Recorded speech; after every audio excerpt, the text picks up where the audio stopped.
Bonjour Eric Chenu. Bonjour Jean-Simon. Vous êtes le président de la Mutualité française. Ça fait plus de 20 ans que la sécurité sociale enregistre chaque année un déficit, environ 18 milliards d'euros pour 2024. La Mutualité française a réalisé un sondage. 78% des sondés estiment que ce déficit chronique peut remettre en cause l'avenir de notre système de protection sociale. Est-ce qu'ils ont raison de s'inquiéter? Est-ce que, au fond, notre système de protection sociale est menacé? Oui, je crois que nos concitoyens ont raison de s'inquiéter parce que pour la première fois dans l'histoire de la sécurité sociale, de l'assurance maladie, on se retrouve avec un déficit de la branche assurance maladie à plus de 14 milliards alors qu'il n'y a pas de crise économique. Et donc là, on voit bien qu'il y a une difficulté. Il y a une difficulté dans l'attrition des recettes affectées au financement et qui ne répondent pas aux besoins en termes de santé, de financement du système de santé. Nos concitoyens sont toujours aussi attachés à l'importance de la sécurité sociale, aux mécanismes de solidarité. Ils sont prêts à aider celles et ceux qui sont malades, qui sont fragilisés, mais ils s'inquiètent de savoir si le jour où eux-mêmes seront en difficulté de santé, est-ce que le système sera encore suffisamment robuste pour les aider eux?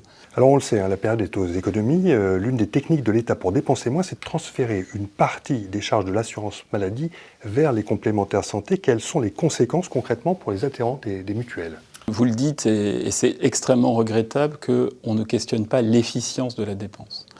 La problématique, elle est purement comptable, court-termiste, technocratique. On prend une partie des dépenses de l'assurance maladie, on les transfère aux ménages, on les transfère aux mutuelles et puis tout est réglé. Non, ce qu'il faut questionner, c'est la totalité de la dépense.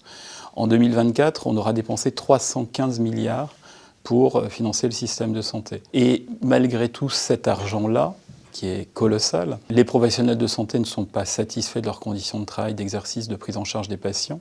Et les assurés sociaux eux-mêmes ont de plus en plus de difficultés d'accéder aux soins. Donc on voit bien que la problématique n'est pas tant de savoir quelle part est allouée à l'assurance maladie, quelle part est allouée aux complémentaires santé. Mais est-ce que les dépenses de la sécurité sociale ou des complémentaires, est-ce qu'elles sont affectées aux bonnes choses ? Et est-ce que les prescriptions sont efficientes? C'est ces sujets-là que nous pensons qu'il faut poser. Sinon, on continuera de voir les cotisations des complémentaires santé, des mutuelles en particulier, augmenter, notamment celles des retraités, qui ne bénéficient plus de participation employeur, qui n'ont pas d'avantages fiscaux et qui se retrouvent à payer leur coût du risque. Et avec une problématique à terme, c'est la soutenabilité des niveaux de cotisation et le fait que certains prennent le risque de ne plus souscrire une complémentaire santé et donc de ne plus pouvoir accéder aux soins. Alors on le comprend, pour les adhérents, c'est une mauvaise nouvelle, cette augmentation de cotisation liée au transfert de charges. Pour la sécurité sociale, en revanche, c'est plutôt une bonne nouvelle puisque l'État prélève des taxes sur les contrats pour financer la Sécu, des taxes qui ont augmenté de 758% en 20 ans. Est-ce que ça vous choque ? Ça me choque, des taxes multipliées par 8 en 20 ans. Aucun secteur économique n'a connu ça, alors même que nos activités sont à but non lucratif. On n'a pas d'actionnaires à rémunérer. Et à quoi servent ces taxes? Elles servent à financer l'assurance maladie. Est-ce la bonne assiette pour financer la Sécu? Nous, on ne le pense pas. On pense que la CSG, qui englobe tous les revenus créés, nous semble plus adaptée. Là, on n'est pas taxé sur les résultats des mutuelles. On est taxé sur les cotisations, c'est-à-dire sur ce que payent nos adhérents. Chaque année, janvier, février, les adhérents ne font payer que des taxes. Ils commencent à payer la complémentaire santé réellement à partir du mois de mars. Ça veut dire qu'il faut revenir sur les taxes prélevées par l'État sur les contrats de complémentaire santé? Nous continuons de demander à ce que l'on redéfinisse les moyens de financer l'assurance maladie. L'assurance maladie manque de recettes. Il y a des sujets sur les exonérations qui ont été consentis, octroyés, qui ont beaucoup augmenté ces dernières années. Est-ce que toutes ces exonérations sont utiles? Est-ce qu'elles sont pertinentes? Par ailleurs, depuis 2020, n'oublions pas qu'un certain nombre d'exonérations ne sont plus compensées par l'État. C'est un manque à gagner pour l'assurance maladie de 3 milliards, ce qui est considérable.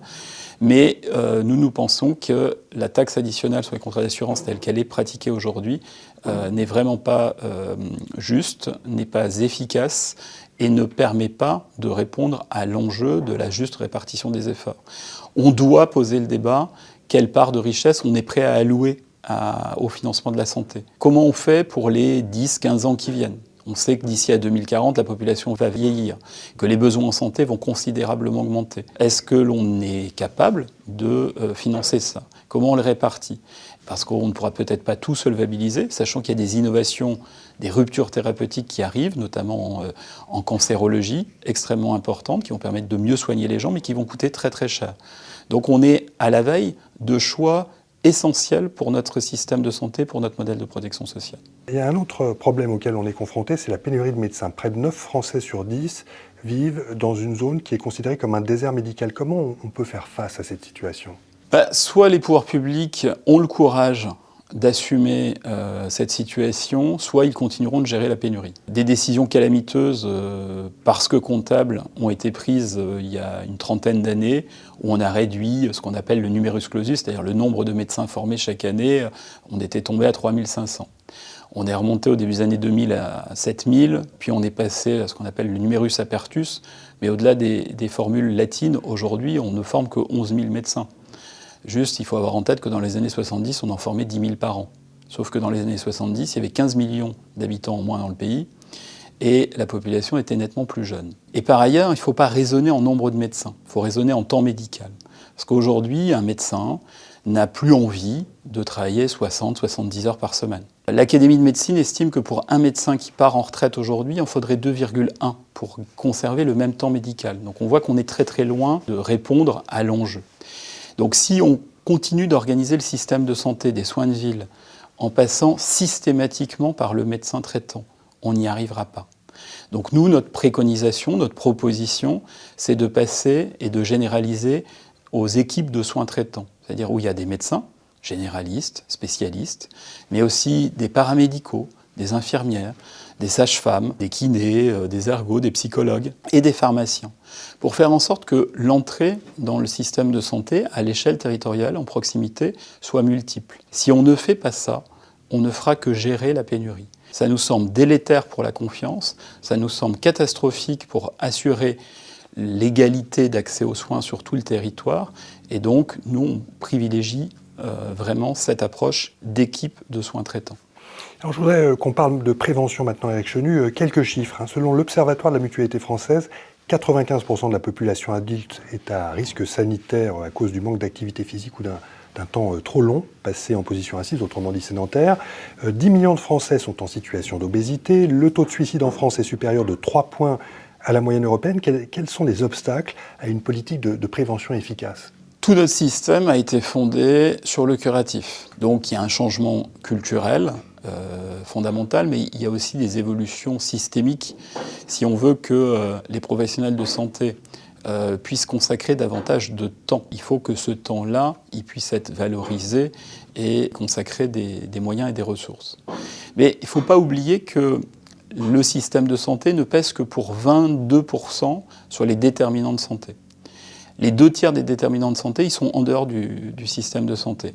C'est les grandes politiques publiques, l'éducation, la culture, les infrastructures sportives, de transport, le logement, les conditions de travail, les moyens économiques et sociaux de la population. Et puis il y a 11%, c'est notre capital génétique, où là, on est inégaux les uns les autres, on ne peut pas y faire effectivement grand-chose. Mais on voit bien que les 2/3, c'est hors du système de santé. Donc il faut quand même toujours avoir ça en tête. Et si on ne fait pas bien se parler, ces grandes politiques publiques, avec des objectifs resserrés. Il y a quelques années, on avait une stratégie nationale de santé où il y avait 100 objectifs. Donc autant dire qu'il n'y en avait pas. Donc il faut un nombre de priorités extrêmement resserrées. Vous en indiquez une, lutter contre la sédentarité, c'est absolument essentiel. L'alimentation, la lutte contre les polluants, les pesticides, parce qu'on sait que l'effet cocktail sur la santé est absolument délétère. Voilà, si on se concentre sur ça, on permet de lutter contre la survenance d'un certain nombre de cancers, la survenance des maladies cardiovasculaires, qui sont la première cause d'invalidité, d'incapacité dans notre pays. Ça, cumulé à une action renforcée sur le champ de la santé au travail, je pense qu'on aurait des priorités lisibles pour la population et en capacité d'avoir un effet levier assez considérable. Si on veut que les mutuelles fassent davantage qu'elles ne font déjà 25 000 actions de prévention menées par les mutuelles chaque année. On est le premier acteur, après la puissance publique, en nombre d'actions et en personnes touchées. Mais on pourrait faire plus, on pourrait faire mieux.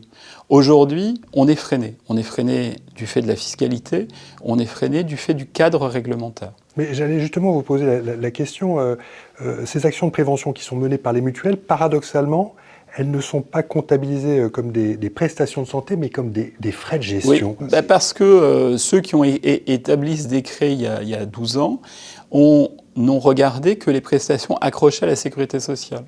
Comme la sécurité sociale n'a pas de prestations dans sa nomenclature d'actes de prévention, eh bien, les actions de prévention menées par les mutuelles, c'était de la gestion, comme l'action sociale, comme l'accompagnement social et humain que les mutuelles font, et notamment la Mutuelle Générale le fait plus particulièrement.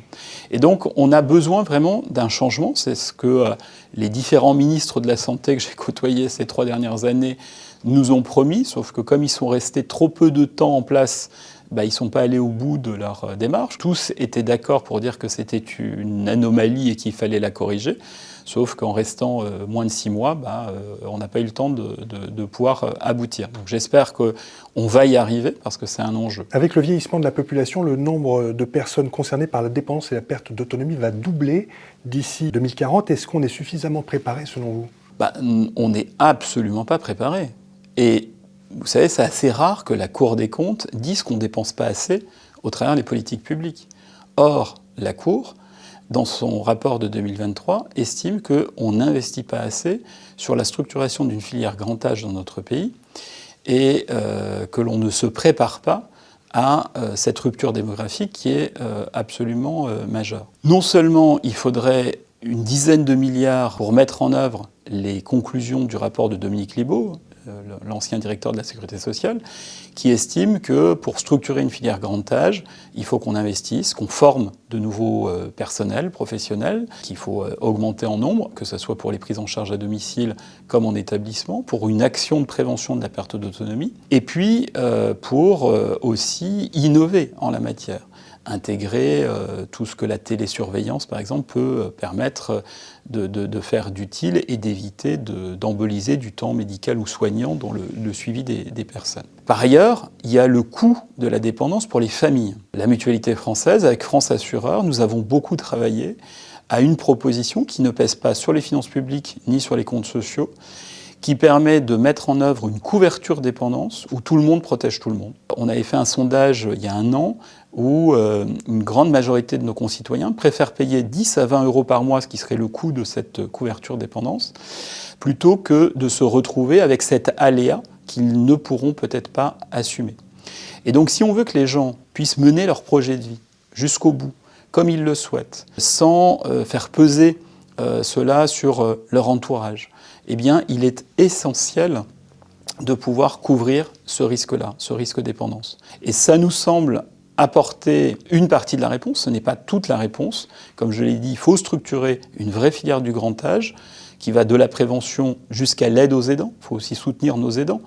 La Mutuelle Générale, au travers de son observatoire, a montré toute l'importance des aidants familiaux, amicaux, des aidants salariés, toutes les problématiques que ça pose. Entre 11 et 14 millions de personnes Exactement. en France. Il faut absolument qu'on les soutienne pour qu'ils puissent continuer à agir. C'est un enjeu de cohésion sociale absolument formidable. Et donc c'est par toutes ces actions combinées, concertées, des collectivités territoriales jusqu'à l'État, mais aussi en mettant en œuvre une couverture dépendance pour tous, que l'on y parviendra. Et si je vous comprends bien, les mutuelles ont un rôle à jouer dans la prévention et la prise en charge de la perte d'autonomie. Merci Éric Chenu d'avoir répondu aux questions de la Mutuelle Générale.